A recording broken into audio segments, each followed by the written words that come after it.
So turns out it wasn't a battery problem after all.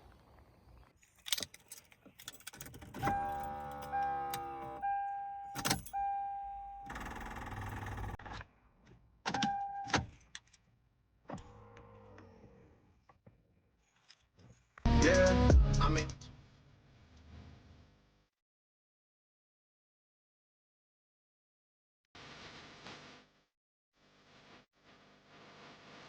What's going on?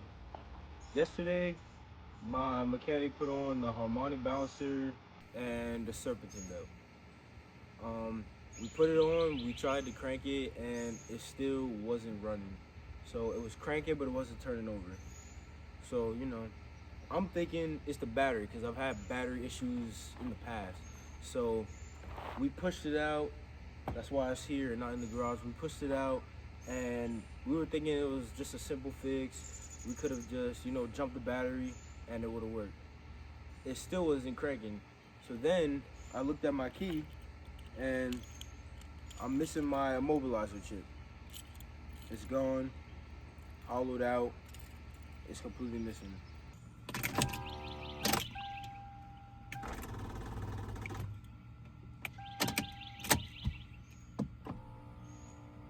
Now I gotta figure out whether I need to reprogram a key, do a reset, or something else. Either way, we're gonna get this GS back running. If any of you guys ever dealt with any Lexus immobilizer problems, let me know.